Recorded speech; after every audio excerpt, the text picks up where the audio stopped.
হৃদ্যতা ভালোবাসা আসে, উঠক বৈঠক আসে, এমনদের আমল শুদ্ধ, ঈমান শুদ্ধ।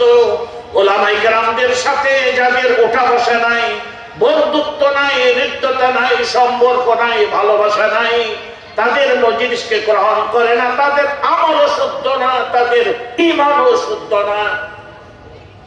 আমলও শুদ্ধ না, ঈমানও শুদ্ধ না। আমি চ্যালেঞ্জ করে বলছি, এক হুজুর শুধু নিয়তটাকে ঠিক করার জন্য তার শাইখের কাছে 10 বছর পর্যন্ত গেছে। আর আমরা কি কই, এই ইমাম সাহেবের কাছে মাদ্রাসা পড়তে চাল্লাম, দেখছেন কত সহজ। নিয়ত এটা নয়, নিয়াতুল মুমিন খায়রুম মিন আমালি। হাদিস আছে, মুমিনের নিয়ত আমল করার থেকেও শ্রেষ্ঠ, মুমিনের নিয়ত আমল করার থেকেও শ্রেষ্ঠ। নিয়ত করবেন ভালো কাজের, ভালো কাজের নিয়ত করলেই আপনি নেকি পেয়ে যাবেন। একটা নেকি লেখা হয়ে যাবে, একটা নেকিকে আল্লাহ তাআলা মান জাবিল হাসানাতি ফালাহু আশরু আমসালিহা। যে একটা নেকি করবে, আল্লাহ তাআলা সূরা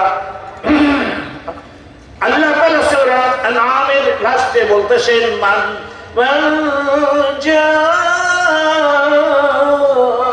হাসানাতি ফালাহু আশরু আমসালিহা। যে একটা নেকি করবে, আল্লাহ তাআলা বলেন তাকে আমি 10টা নেকি দেব।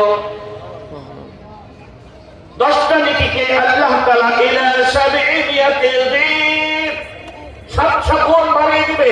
এক নেকি কত হলো? 700।